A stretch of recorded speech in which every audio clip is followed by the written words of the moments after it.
आज के इस वीडियो में क्लास 12 के गणित प्री बोर्ड पेपर को हल करके बताया जाएगा।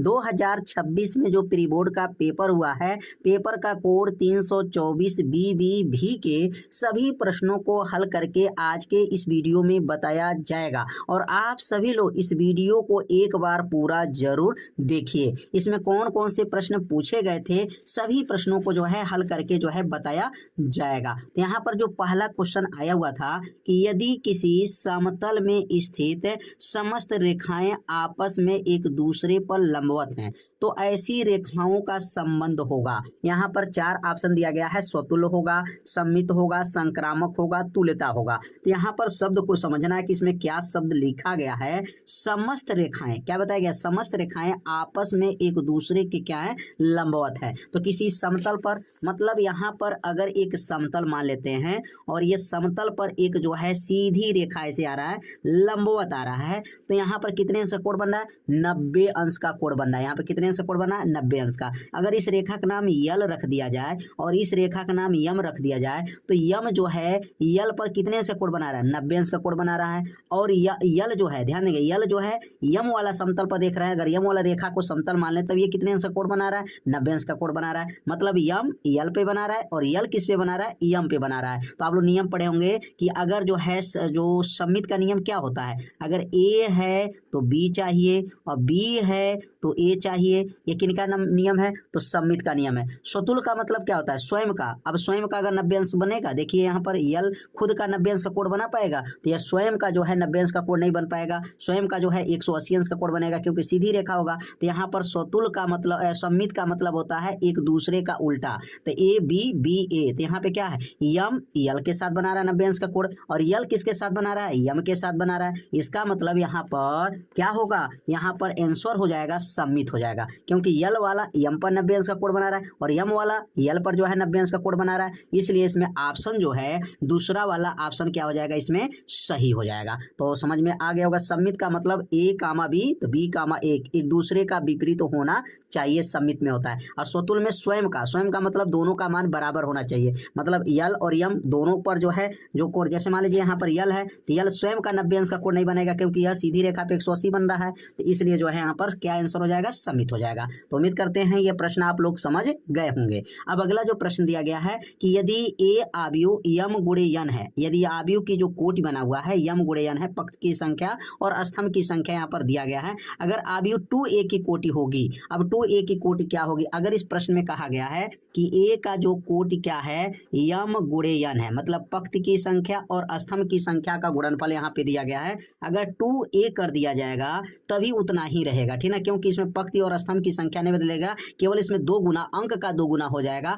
पक्ति और स्तंभ का 2 गुना नहीं होगा। तो आपका जो है यम गुणे यन ही रहेगा, ठीक ना। अगर कोई एक आव्यूह है a बराबर अगर ले लेते हैं, अगर मान लीजिए यहाँ पक्ति आपका मान लेते हैं 2 है, 4 है, 5 है, 6, अगर यहाँ पर a का मान है, अगर b का मान कोई है, अगर मान लीजिए 8 है, 3 है, 2 है, 7 है, 5 है, ऐसे आपको दिया गया। अगर इसका गुणा करेंगे यहाँ पर a गुणे b अगर करते हैं, दोनों का गुणा देखेंगे तो गुणा करने पर भी तो पक्ति और स्तंभ उतना ही आएगा, गुणा करने पर भी आपका आएगा। अगर 2 से गुणा भी करेंगे तभी वही आएगा। तो इसका मतलब आपका वही मान रहेगा, यम गुणे यन, ठीक ना। इसमें पक्ति और स्तंभ की संख्या जो है गुणनफल वही रहेगा, यम गुणे यन ही रहेगा। इसमें पहला वाला ऑप्शन क्या हो जाएगा, इसमें पहला वाला ऑप्शन देख रहे हैं ना, इसमें पहला वाला ऑप्शन क्या हो जाएगा, सही हो जाएगा। तो इसमें जो है 2 क्वेश्चन जो है कंप्लीट हो गया, समझ गए होंगे। पहले वाला का सममित होगा, दूसरे वाला को यम गुणे यन हो जाएगा। अब यहाँ पर एक अवकलन समीकरण दिया गया है और अवकलन समीकरण दिया गया 1 + dy/dx के ऊपर 2 घात है, इसके ऊपर जो है 2/3 यहाँ पर दिया गया है और यहाँ d² y/dx² का घात,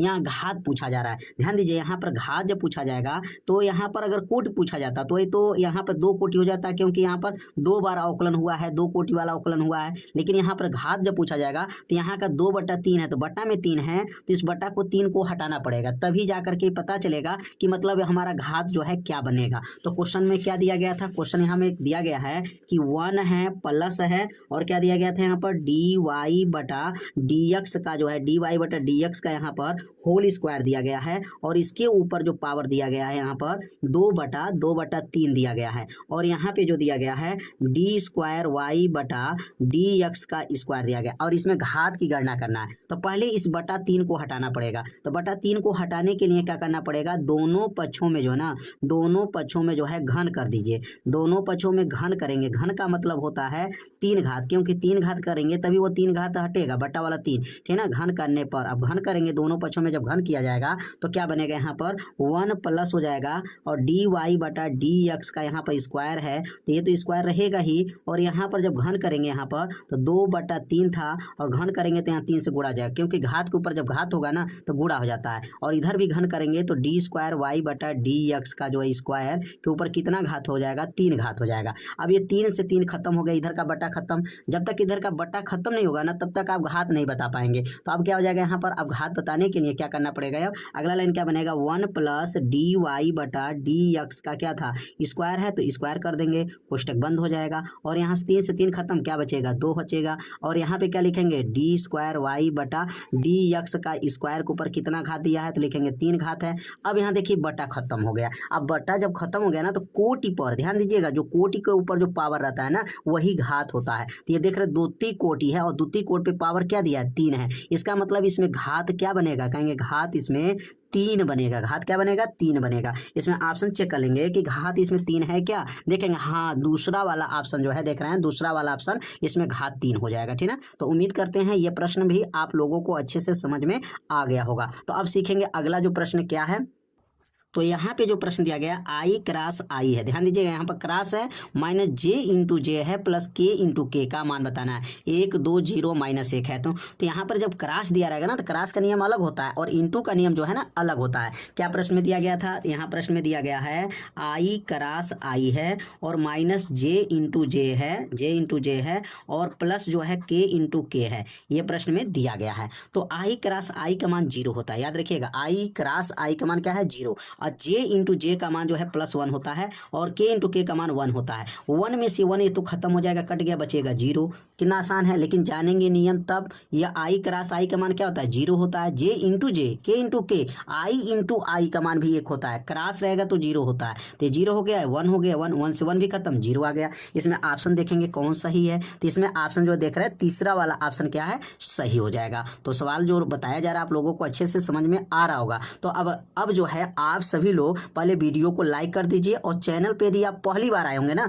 तो पहले चैनल को सब्सक्राइब कर लीजिए, ठीक है ना। पहला काम जो है आपको वीडियो को लाइक करना है और चैनल को क्या करना है, सब्सक्राइब जरूर कर लीजिए। अब यहाँ पर जो है अंग वाला क्वेश्चन देखेंगे। अब यहाँ पे एक समाकलन दिया गया है और समाकलन जो दिया गया है, समाकलन के पावर ऊपर दिया है कर्णी 3 है, नीचे 0 है और dx बटा 1 + x² का मान यहाँ पर बताना है। तो यहाँ पर समाकलन जो दिया गया है, क्या दिया गया है, समाकलन के ऊपर क्या पावर है, कर्णी में 3 दिया गया है और नीचे जो दिया गया 0 दिया गया है और यहाँ पे दिया गया dx बटा जो है ना dx बटा 1 प्लस जो है x² दिया गया है। तो यहाँ पे अगर समाकलन यहाँ करेंगे तो ये सूत्र है, ये किसका सूत्र है, तो ये पूरा सूत्र tan इनवर्स का है। किसका सूत्र है, tan इनवर्स का है। तो यहाँ लिखेंगे tan इनवर्स x का सूत्र हो जाएगा और इसके ऊपर पावर क्या है, तो पावर क्या है, कर्णी में 3 है, नीचे 0 हो जाएगा। अब यहाँ पर जो मान भरेंगे ना, यहाँ पर कर्णी 3 एक बार भर देंगे, एक बार 0 भरेंगे तो क्या बनेगा, tan इनवर्स कर्णी में 3 माइनस tan इनवर्स 0। tan में किसका मान कर्णी 3 होता है, तो 60 अंश का, और 60 अंश को क्या कहते हैं, π/3, 3 6 18 π/3। इसमें ऑप्शन देखेंगे π/3 है क्या, तो देखेंगे यहाँ पर तीसरा नंबर पे देख रहे हैं π/3 है, तो इसमें तीसरा वाला ऑप्शन क्या हो जाएगा, सही हो जाएगा। तो इसमें समझ गया, इसमें 0 था, इसमें π/3 था, इसमें घात जो था 3 था और इसमें पहला वाला ऑप्शन जो है सही था, ठीक है ना। तो एक एक लाइन इसमें पहला वाला सही था, इसमें जो है सम्मित, इसमें m × n और इसमें जो है 3 जो है, इसमें जो है 3 सही है, इसमें 0 आया था 0 और इसमें π/3। सभी विकल्प वाले प्रश्न को जो है बताया गया। तो अब जो है पहला जो प्रश्न का जो है सभी प्रश्न पूरा हो गया। अब सीखेंगे दूसरा प्रश्न। दूसरा प्रश्न में कौन कौन से प्रश्न पूछे गए हैं। तो अब दूसरा का जो है क वाला क्वेश्चन समझेंगे। अब निम्नलिखित सभी खंडों को हल कीजिए। इसमें सभी प्रश्नों को जो है हल करना रहता है। और पहला जो इसमें दिया गया क वाला क्वेश्चन, यदि sine inverse 1 - x - 2 sine inverse x बराबर π/2 है तो x का मान ज्ञात कीजिए। अब यहाँ पर 1 नंबर का ये क्वेश्चन है। कितने नंबर का क्वेश्चन है, 1 नंबर का। तो जब 1 नंबर का क्वेश्चन है तो बहुत बड़ा लगाने की जरूरत नहीं है। अब यहाँ पर जो दिया गया है क्वेश्चन, क्या दिया गया, पहले क्वेश्चन को नोट करेंगे।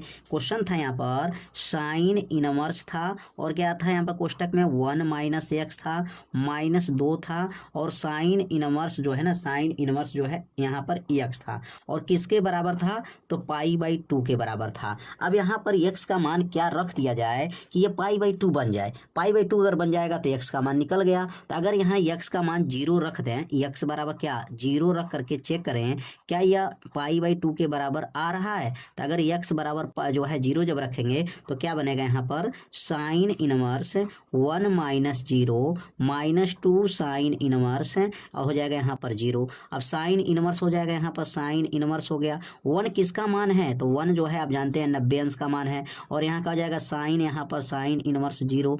अब यहाँ पर मान को रखेंगे तो साइन इनवर्स 1 किसका मान है, तो कहेंगे 90, और 90 को क्या बोलते हैं π/2 हो जाएगा। 2 हो गया, साइन इनवर्स 0 का मतलब 0 हो जाएगा। अब यहाँ पर जो आ गया क्या बना π/2 आ गया। इसका मतलब जब π/2 कब आया, तो π/2 कब आया जब x बराबर 0 रखे, x बराबर 0 रखे हैं तो मान कितना आया π/2 आ गया। और जब π/2 आ गया तो लिखेंगे यहाँ पर अतः x का मान क्या होगा, अतः x बराबर 0 जो है इसका मान हो जाएगा, x बराबर 0 इसका क्या हो जाएगा मान होगा। इसमें x बराबर 0 ही इसमें मान होगा। ठीक है, 1 नंबर का क्वेश्चन है तो बहुत बड़ा लगाने की जरूरत नहीं है। जब 1 नंबर का क्वेश्चन है तो इसमें x का मान जो है रख दीजिए, और आपका जो है π/2 के बराबर आ गया। अगर π/2 के बराबर आता है तो x बराबर 0 जो है इसका क्या हो जाएगा मान हो जाएगा। अब अगला जो क्वेश्चन दिया गया है, अगला क्वेश्चन बहुत ये IMP क्वेश्चन है, ये तो हर साल के पेपर में आता है। सिद्ध कीजिए कि वर्ग आव्यूह a के लिए a प्लस a' एक सममित आव्यूह है। सममित आव्यूह क्या होते हैं, वे आव्यूह जिसका परिवर्त करने पर वही मान आ जाए, परिवर्त करने वे आव्यूह जो पंक्ति को स्तंभ को पंक्ति में बदल दिया जाए, मान में कोई परिवर्तन न हो, उसको कहा जाता है उसको कहा जाता है सममित आव्यूह कहा जाता है। तो इसमें क्या दिया गया है, यहाँ पे दिया गया है a प्लस जो है a' जो दिया गया, अगर सममित लाना है ना, सममित लाना है तो अगर इसका डैश करने पर इसका डैश जो है वही मान आ जाए जो अंदर है, a प्लस जो है a' के बराबर आ जाए तो उसको सममित आव्यूह कहा जाता है। मतलब इस मान का अगर डैश कर दें तो वही मान आ जाए तो उसको कहा जाता है सममित आव्यूह। क्या कहते हैं, सममित आव्यूह। अब इसी को चेक करेंगे कितना बराबर अगर ये आ जाए तो सममित आव्यूह है। तो क्या लिखेंगे यहाँ पर LHS करेंगे, और LHS में क्या लिखाएगा यहाँ पर a प्लस a' का जो है डैश है। अब यहाँ पर ना एक फार्मूला बन गया। अब ये फार्मूला आप लोग पढ़े होंगे, नहीं जानते हैं तो बगल में फार्मूला भी लिखते चलना है जिससे आपको ये सवाल क्या होगा आसान हो जाएगा। तो अब यहाँ पे जो फार्मूला है, फार्मूला को लिख देते हैं कि अगर a प्लस b का डैश हो, a प्लस b का डैश हो तो किसके बराबर होता है, तो आप लोग जानते हैं a' प्लस b' के बराबर हो जाता है। तो ये सूत्र अगर नहीं जानते हैं तो सूत्र को यहाँ पर आप लोग नोट कर लीजिएगा कि a प्लस b का डैश किसके बराबर होता है, तो a' प्लस b' के बराबर होता है। अगर इसको हम a मान लें और b के जगह पे क्या दिया है a' है, क्योंकि LHS में उतारे हैं a प्लस a' का डैश किए हैं, तो यहाँ पर जो है ना a के स्थान पे तो a है लेकिन b के स्थान पर a' है, याद रखिएगा b के स्थान पर। अब इस सूत्र में भर दीजिए तो क्या लिखेंगे, यहाँ a है तो देखिए a' बना है, तो इसी तरह a है तो यहाँ पर क्या लिखेंगे a का डैश हो जाएगा, प्लस अब लिखा b' तो b' की जगह क्या है a' का जो है डैश हो जाएगा, a' का क्या हो जाएगा डैश हो जाएगा। तो यहाँ पर a' का डैश कैसे हुआ, जैसे यहाँ पर a के स्थान पर देखिए यहाँ a है तो a' बना, इसी तरह a है तो a' बनेगा, और यहाँ पर b है इसको b मानेंगे ना, b की जगह पे a' है तो यहाँ पर b' बनाया तो b' का मतलब a' का डैश हो गया। तो ये सूत्र में इस सूत्र में जो है भर दिया गया। अब पुनः एक सूत्र होता है कि अगर a' जो है और इसके ऊपर डैश हो तो वह किसके बराबर होगा, कहेंगे a के बराबर होता है। डैश के ऊपर डैश हो ना तो उतनी के बराबर, a' के ऊपर डैश है तो a के बराबर हो जाएगा, बराबर कर लेंगे, बराबर हो गया। अब यहाँ a' हो गया प्लस, अब ये डैश का डैश क्या होगा a हो जाएगा। तो और यहाँ पर आव्यूह में ना प्लस जो है आगे देखें, प्लस जो है आगे पीछे कर सकते हैं तो a आगे हो जाएगा, और यहाँ पर जो है a' को क्या कर लेंगे पीछे कर लेंगे। अब देखेंगे क्या सेम आ गया, क्या जो यहाँ पर सममित आव्यूह मतलब जिसका सममित आव्यूह पूछेगा ना उसका डैश अगर वही माना जाए ना तो सममित आव्यूह कहा जाता है। तो यहाँ लिखेंगे यहाँ पर अतः क्या हो जाएगा, अतः जो है a प्लस a का डैश जो देख रहे हैं प्लस a' कौन आव्यूह होगा, सममित आव्यूह हो जाएगा। क्योंकि उसका डैश करने पर वही माना गया, देख लीजिए सेम वही माना जा रहा, तो सममित आव्यूह है। क्या लिख लेंगे यहाँ पर सममित आव्यूह है। कितना आसान क्वेश्चन है, बस थोड़ा सा ध्यान देना था। तो यह 2 का जो है ख वाला जो क्वेश्चन दिया है बहुत आसान प्रश्न दिया था। अब सीखेंगे अगला प्रश्न क्या है। अब यहाँ पे जो गौ वाला क्वेश्चन है, जांचिए कि y बराबर मॉड x एक संतत फलन है। अब यहाँ संतत फलन का नियम जो है यहाँ पर लागू किया जाएगा। तो क्या दिया गया है यहाँ पर y बराबर, क्या प्रश्न में था, y बराबर जो दिया गया था यहाँ पर क्वेश्चन लिख लेते हैं, गौ वाला क्वेश्चन था, क्या यहाँ पर गौ वाला जो है क्वेश्चन है, और यहाँ y बराबर मॉड x दिया गया है। तो जब मॉड x दिया है ना, तो इस मॉड को हटाना पड़ेगा, क्योंकि मॉड x जो होता है ना धनात्मक भी होता है ऋणात्मक होता है। अगर यहाँ माइनस x करेंगे तभी x रहेगा, और x है तभी x रहेगा। तो इसको कैसे लिख सकते हैं, y बराबर यहाँ लिख सकते हैं कि अगर x का मान जो है, यहाँ देखिए x का मान जो है यहाँ पर एक धनात्मक हो गया, और x का मान जो है यहाँ पर x जो है माइनस, अगर यहाँ x रखेंगे मॉड x तो x रहेगा, माइनस x रखेंगे तभी y x रहेगा। और यहाँ पे कब यह होता है, जब याद रखेंगे, जब यहाँ पर ये नियम कब लागू करेंगे, जब x का मान 0 से बड़ा और 0 के बराबर आता है तो x लिया जाता है, और जब जो है ना x का मान जो है 0 से जब छोटा लिया जाएगा तो यह माइनस x लिया जाता है। तो यह नियम को याद रख लेंगे। मॉड को जब x को हटाएंगे ना, एक धनात्मक होता है एक ऋणात्मक होता है। धनात्मक में जो है 0 के बराबर या 0 से बड़ा लेते हैं, और ऋणात्मक में जो है 0 से छोटा लेते हैं। अब संतत होने का नियम तो आप लोग पढ़े होंगे, नहीं पढ़े होंगे तो जानकारी रखिएगा, बहुत आसान है। पहले सबसे पहले ना 0 पर पता करते हैं, 0 x बराबर 0, 0 का पता जब हो जाएगा तो 0 वाला फलन पता होने के बाद से 0 से छोटा 0 से बड़ा, तीन बातों को ध्यान दिया जाता है। एक बात 0 के बराबर, 0 से छोटा, 0 से बड़ा। तो अगर यहाँ पे देखते हैं x बराबर 0, अगर हम 0 हम लेते हैं x बराबर 0, तो x बराबर 0 कहाँ है, तो x बराबर 0, तो x बराबर 0 वाला फलन क्या है, x है। तो कहेंगे यहाँ पर f x बराबर x हो गया, और x का मान क्या रखेंगे, अब x का मान यहाँ पर 0 रख लीजिए, तो x का मान 0 हो गया, समीकरण नंबर 1 बन गया। क्या ये लाइन समझ में आया, f x का मान जो है x के बराबर है, या फिर अब x का बराबर 0, 0 के सामने वाला फलन कौन है, x है, x के सामने 0 रख लिया गया।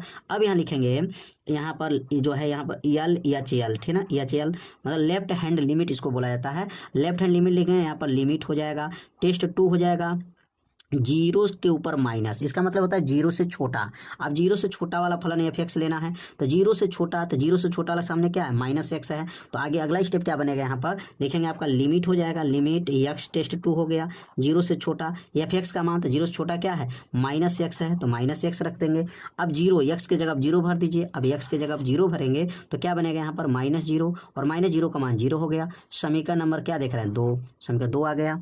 अब तीसरा वाला काम क्या होता है, आर एच एल, क्या लिखाते हैं यहाँ पर, R H L right hand limit. और राइट हैंड लिमिट जब प्रयोग करेंगे तो इसको कहा जाता है लिमिट लिखते हैं, और एक्स टेस्ट 2 जो है 0 से बड़ा होता है, 0 से बड़ा हो गया, और 0 से बड़ा वाला फलन क्या है, एक्स है, तो यहाँ एक्स लिख लेंगे। अब एक्स के सामने भी 0 रख देंगे, कि यहाँ 0 रखेंगे तो क्या बनेगा 0, और 0 जब आ गया तीनों में देख रहे हैं बराबर आ गया, तीनों में देखिए एक्स बराबर 0 जब लिए हैं तो 0 वाला फलन में जब 0 रखे हैं तो 0 ही आया, 0 से छोटा किए तभी 0 आया, 0 से बड़ा वाला फलन लिया तभी 0 आ गया। इसका मतलब क्या है, एक्स बराबर 0 पर यह फलन क्या है, फलन संतत है, फलन क्या हो जाएगा, संतत है। तो संतत हो गया, समझ में आ गया, संतत है, तो संतत आपको चेक हो गया। बहुत आसान क्वेश्चन था, बस थोड़ा सा आपको ध्यान देना है। अब सीखेंगे अगला प्रश्न। अब अगला जो क्वेश्चन दिया गया, काश जो है, काश करनी में यक्स दिया गया और यक्स के सापेक्ष यहाँ पर अवकलन करना है, अवकलन किया जाएगा। तो अवकलन कैसे करते हैं, अब यहाँ पर जो है अवकलन कर लिया जाएगा। बहुत छोटा सवाल दिया हुआ है, तो सबसे पहले यहाँ लिख लेंगे आपका क्वेश्चन नंबर जो है घ है, दूसरा का जो है घ वाला क्वेश्चन है, और वाई बराबर जो दिया गया है काश है, और काश जो है करनी में जो है यक्स दिया गया है। अब यहाँ जब अवकलन करेंगे ना तो लिखेंगे आपका डी वाई बटा डी एक्स हो जाएगा। और काश का अवकलन क्या होता है, तो काश का माइनस साइन होता है, साइन और करनी में एक्स हो जाएगा, करनी में एक्स हो गया। तो देखिए काश का अवकलन क्या होता है, माइनस साइन करनी में एक्स हो गया। अब ये करनी एक्स का अवकलन होगा, डी अपान डी एक्स, करनी में एक्स का अवकलन, करनी एक्स का अवकलन हो जाएगा। अगला लाइन क्या बनेगा, माइनस हो जाएगा, साइन हो जाएगा, करनी में एक्स हो गया, बस इसको नीचे नोट कर लीजिए। और करनी एक्स का अवकलन, तो करनी एक्स का अवकलन आप लोग याद रखिएगा, करनी एक्स का अवकलन क्या होता है, 1/2 करनी में एक्स होता है। इसका अवकलन सूत्र याद रहेगा तभी आप क्वेश्चन को हल कर पाएंगे। करनी एक्स का अवकलन आप लोग याद रखिएगा, 1/2 करनी में एक्स होता है। अब इसमें गुणा कर लीजिए एक में, तो जब एक में गुणा होगा ऊपर तो क्या बनेगा, साइन, साइन करनी में जो है यक्स पूरे का बटा, और नीचे 2 करनी में यक्स हो जाएगा। अब ये करनी एक्स से करनी एक्स नहीं कटेगा, ध्यान दीजिएगा, ये करनी एक्स अलग हो गया और ये करनी एक्स अलग, क्योंकि थीटा के जगह पे दिया है ना, तो ये उसको काट नहीं सकते हैं। यही इसका क्या हो गया, आंसर हो गया। कितना आसान क्वेश्चन है, बस इसको ध्यान दीजिए। नहीं तो आपको इसको ऐसे भी हल कर सकते हैं, 1/2 यहाँ लिख सकते हैं, करनी को हटा करके 1/2 लिखेंगे, और 1/2 जब लिखेंगे तो वहाँ पर घात का नियम जो है लागू कर सकते हैं। तो यहाँ पर घात वाला जो है सूत्र लागू कर सकते हैं, एक्स के पावर एन। एक्स के पावर एन का क्या होता है एन, एक्स के पावर एन माइनस वन, इससे भी लागू कर सकते हैं, या डायरेक्ट इसका सूत्र आप लोग याद रखेंगे तो डायरेक्ट भी भर सकते हैं, क्योंकि ये 1 नंबर का क्वेश्चन है, बहुत बड़ा, इसको हल करने की जरूरत नहीं है। अब जो है अगला क्वेश्चन दिया गया है यहाँ पर, अंगा वाला क्वेश्चन है, लाग एक्स डी एक्स। लाग एक्स डी एक्स का जो है यहाँ पर समाकलन करना है। लाग एक्स डी एक्स का जो है समाकलन करेंगे तो इसका मान क्या आएगा, अब समाकलन करके जो है आपको दिखाया जाएगा। तो अब यहाँ पर जो है ना लाग का जो है दिया गया, लाग यक्स का जो है, लाग यक्स का जो है समाकलन करना है। तो अब यहाँ पर देखिए समाकलन का पहले नियम समझेंगे। जब भी लाग आ जाएगा ना, जब भी लाग में समाकलन आ जाए तो उसको सदैव फर्स्ट पद मानते हैं।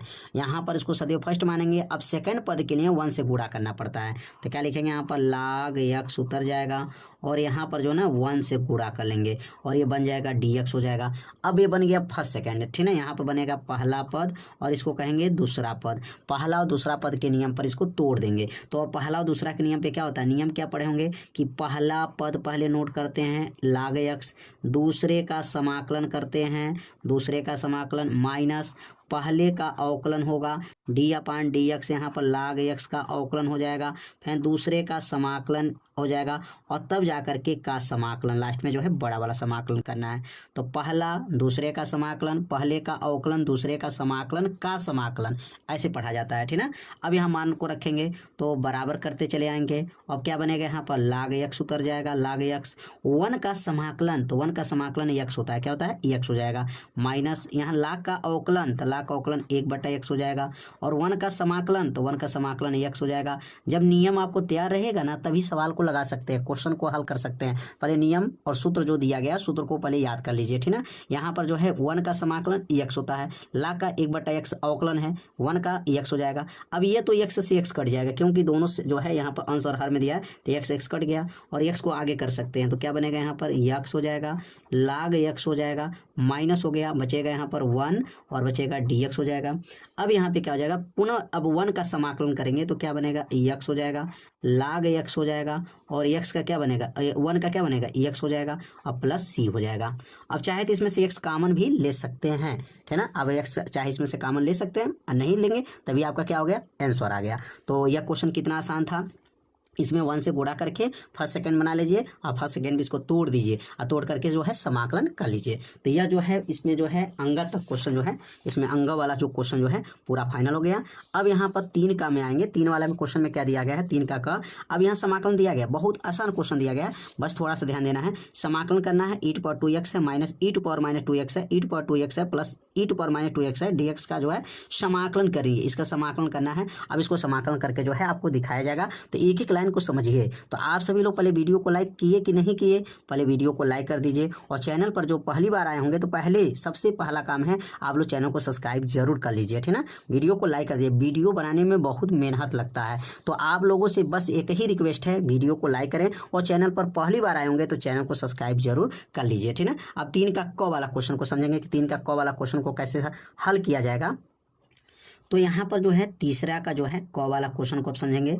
तीसरा वाला क में क्या दिया गया, समाकलन दिया गया है, e⁻ जो है ना 2x है, माइनस जो है e⁻ जो है दिया गया यहाँ पर -2x है, पूरे का बटा है e⁻2x है, प्लस है e⁻−2x है और यहाँ क्या लिखेंगे, dx हो जाएगा। तो अब इसको अगर t मानेंगे ना, इसको t मानेंगे तो ये वाला मान, पूरा वाला मान, ऊपर वाला पूरा मान आ जाएगा। तो इसको t का मतलब कैसे लगाएंगे, आप यहाँ पे लिखेंगे माना हो जाएगा, माना e⁻2x प्लस e⁻−2x को हमने t मान लिया। अब e⁻2x का अवकलन क्या होता है, तो e⁻2x का अवकलन e⁻2x ही रहेगा, ठीक है। e⁻2x का अवकलन e⁻2x रहेगा और 2x का अवकलन करेंगे तो 2x का 1 हो जाएगा। ध्यान दीजिएगा यहाँ पर e⁻2x का e⁻2x हो गया, 2 × 1 हो गया। अब e⁻−2x का करेंगे तो माइनस e⁻−2x हो जाएगा और यहाँ 2x का अवकलन करेंगे तो 2 × 1 हो जाएगा। तो एक एक लाइन जो है आप लोग समझ रहे होंगे और कोष्टक ये बंद कर देंगे और बगल में क्या रहेगा, यहाँ पर dx हो जाएगा बराबर और t का क्या होगा, dt हो जाएगा, ठीक है ना। यहाँ पे ध्यान देंगे e⁻x का अवकलन, यहाँ पर e⁻x का अवकलन e⁻2x होगा और यहाँ 2x, ये जो 2x दिया ना इसका भी अवकलन होता है, 2 × 1 हो जाएगा। 2 गुणे 1, ये माइनस चिन्ह है तो इसने माइनस बीच में लगा दिया गया। अब आगे बढ़ेंगे, 2 एक नम 2 हो जाएगा। अब 2 एक नम 2, 2 को बाहर कर लीजिए, 2 बाहर आ जाएगा तो ई टू पावर क्या बचेगा 2x minus e to power minus 2x बचेगा, और यहाँ क्या बचेगा dx बचेगा, बराबर क्या हो जाएगा dt हो जाएगा। अब ये 2 को नीचे भेज सकते हैं, तो 2 नीचे जब चला जाएगा तब क्या बचेगा यहाँ पर 2 e to power 2x minus e to power minus 2x, और यहाँ पर जो हो जाएगा dx हो जाएगा, और बराबर क्या हो जाएगा dt बटा 2 हो जाएगा। तो अब यहाँ पे जो मान आया है ना, ध्यान दीजिए, ये मान अंश में आ गया क्या, e to power 2x minus e to power minus 2x dx। देखिए e to power 2x minus e to power 2 minus 2x dx, ये अंश पर आ गया। अगर इसको पूरा को हटा देना तो इसके जगह पर क्या लिख सकते हैं, इसके जगह पर आप लिख सकते हैं dt बटा 2। क्या लिख सकते हैं dt बटा 2, और इसके जगह पर क्या लिख सकते हैं, तो इसके जगह पर t लिख सकते हैं क्योंकि इसको t माने हैं। तो क्या बनेगा यहाँ पर, अब यहाँ बनेगा समाकलन हो गया 1 बटा टी बन जाएगा, और यहाँ बनेगा dt बटा 2 हो जाएगा। अब ये 2 बाहर आ जाएगा, ठीक है ना, 2 बाहर जब आएगा ना तो 1 बटा 2 हो जाएगा, बचेगा क्या 1 बटा टी हो गया, और ये बनेगा dt, और 1 बटा टी किसका सूत्र है, तो 1 बटा टी जो है सूत्र है ना लाग का है, किसका है लाग टी का सूत्र हो जाएगा, लाग टी बन गया, और टी का मान जो है यहाँ पर भर देंगे। अब यहाँ से प्लस सी हो जाएगा, जब समाकलन चिन्ह हटेगा ना तो सी चिन्ह यहाँ लग जाएगा, समाकलन नियतांक इसको बोलते हैं।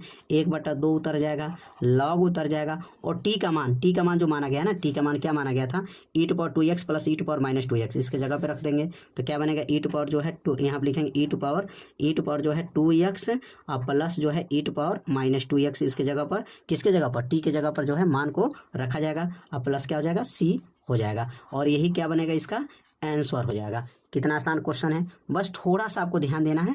अवकलन सीखना, अवकलन आप लोग जानते हैं और समाकलन जानते हैं, तो क्वेश्चन क्या है बहुत ही आसान है। तो उम्मीद करते हैं ये 3 का क वाला जो क्वेश्चन जो है आप लोग अच्छे से समझ गए होंगे। अब सीखेंगे अगला प्रश्न। अब अगला जो प्रश्न दिया गया है अवकलन समीकरण, और अवकलन समीकरण क्या दिया गया है dy बटा dx प्लस 3y बराबर ई टू पावर माइनस 2x का व्यापक हल ज्ञात कीजिए। तो ये अवकलन समीकरण का क्वेश्चन है, और एक रूप दिया गया, किस रूप में क्वेश्चन दिया गया है पहले रूप को समझ लेते हैं, और उसके बाद से जो है क्वेश्चन को जो है क्या करेंगे हल करेंगे। यहाँ सबसे पहले क्या करेंगे, क्वेश्चन को यहाँ नोट कर लिया जाएगा। क्या क्वेश्चन था dy बटा क्या था यहाँ पर dx था, dy बटा dx था यहाँ पर, dy बटा dx था, और क्वेश्चन में क्या था यहाँ पर dy बटा dx प्लस जो था 3y था, यहाँ पर 3y था, बराबर क्या है ई टू पावर जो है ना, ई टू पावर यहाँ पर दिया गया है माइनस 2x जो यहाँ पर क्वेश्चन में दिया गया है। अब इसको कैसे हल करेंगे, सबसे पहले ना इसको तुलना करेंगे। किससे तुलना करना है, पहले तुलना समझ लेते हैं कि इसको तुलना कैसे करेंगे। dy बटा dx प्लस py बराबर क्या है q से जो है क्या करेंगे तुलना करेंगे।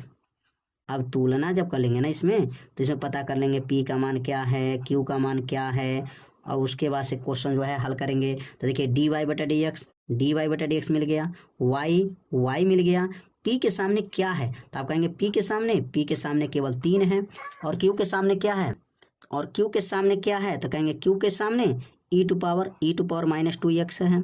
देखिए p के सामने 3 है और q के सामने क्या है ई टू पावर माइनस 2x है, तो p का मान निकल गया, q का मान निकल गया। अब यहाँ पर पहला काम क्या करते हैं, तो पहला काम जो है ना IF निकालते हैं। क्या निकालते हैं IF, और IF का सूत्र क्या होता है, तो IF का सूत्र होता है e के पावर p dx होता है। तो e के पावर क्या होता है, यहाँ पर e के पावर समाकलन p dx होता है। अब यहाँ पर जो है ना p का मान को यहाँ पर रख लेंगे, तो क्या बनेगा यहाँ पर e समाकलन हो जाएगा। अब p का मान इसमें 3 है तो यहाँ पर 3 रख लेंगे, तो अब क्या हो जाएगा e के पावर समाकलन हो गया, यहाँ पर p का मान 3 हो गया और dx हो जाएगा। अब अगला लाइन क्या बनेगा e, इसमें से 3 बाहर चला जाएगा, 3 बाहर आ गया, क्या बचेगा dx हो जाएगा।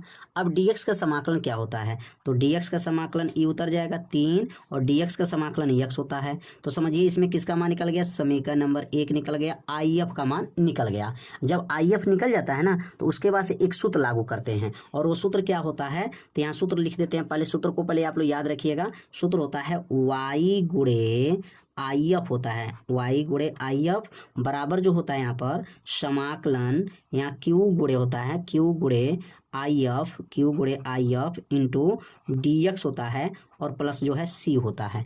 अब इस सूत्र के सहायता से जो है हल करेंगे। अब ये y है तो y उतर जाएगा, IF का मान निकाल चुके हैं e टू पावर 3x निकाले हैं, तो 3x रख दीजिए, क्यू का मान यहाँ देखिए e to power minus 2x है, क्यू की जगह क्या रखेंगे ई के पावर माइनस 2x हो जाएगा। और आई एफ का मान निकाले हैं ई के पावर जो है 3x निकाले हैं, बगल में क्या है dx हो गया प्लस c हो जाएगा। अगला स्टेप क्या बनेगा y हो जाएगा ई टू पावर 3x हो जाएगा बराबर हो गया। अब 3x में से 3x घात में से 2x घट जाएगा तो ई टू पावर x हो जाएगा और ये बनेगा dx हो जाएगा और प्लस क्या हो जाएगा c हो जाएगा। अब कितना आसान क्वेश्चन हो गया देख लीजिए। अब 3 घात में से 2 घात घट गया तो 1 घात बचेगा। अब ई टू पावर एक्स का समाकलन क्या होता है, तो यहाँ लिखेंगे अगला लाइन लिखेंगे y ई के पावर 3x बराबर ई के पावर एक्स का क्या होता है ई के पावर एक्स होता है प्लस क्या हो जाएगा c हो जाएगा।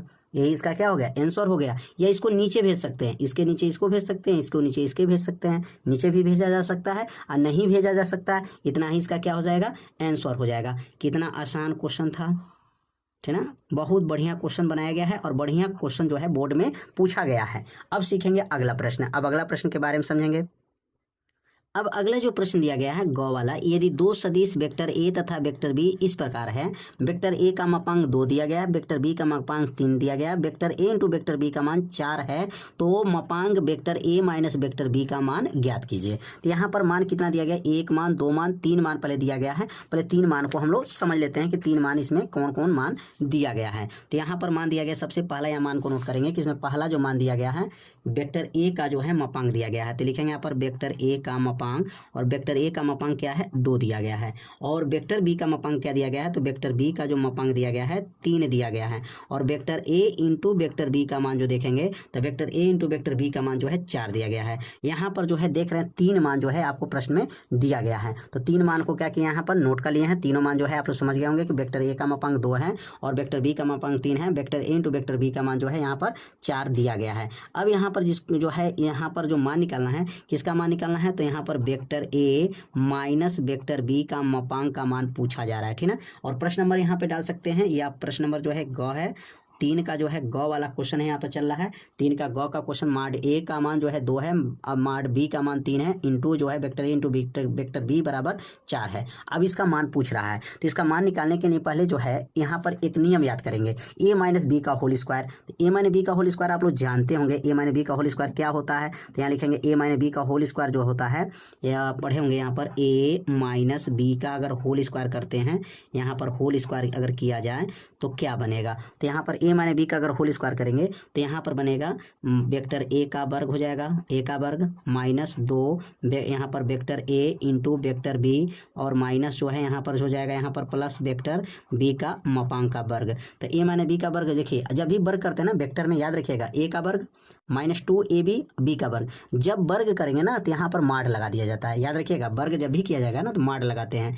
अब यहाँ पर क्या होगा, वेक्टर ए का मापांक क्या है, तो कहेंगे यहाँ पर 2 है, तो कहेंगे 2 का वर्ग हो गया, 2 हो जाएगा। ए बी का मान देखिए 4 दिया गया है तो 4 रख देंगे, और बी का मान क्या दिया गया 3 है तो 3 का वर्ग रखेंगे। देखिए यहाँ पर ए माइनस बी का वर्ग किए हैं, ठीक है, इसका मान निकालना, लेकिन पहले वर्ग करेंगे। तो यहाँ वर्ग हो जाएगा वेक्टर ए का वर्ग 2ab वेक्टर बी का वर्ग। जब भी वर्ग करेंगे तो क्या लगाया जाता है, मॉड लगा दिया जाता है। तो 2 का वर्ग क्या होता है 4 हो गया, 4 दूनी 8 हो जाएगा, और 3 का वर्ग जो है 9 हो जाएगा। 9 और 4 जोड़ेंगे तो क्या बनेगा 13, 13 में से 8 घटा दीजिए, कितना आ गया 5 आ गया। किसका मान आया है, तो यह मान जो आया ना ए माइनस बी का, vector A minus vector B का होल स्क्वायर जो है आया हुआ है।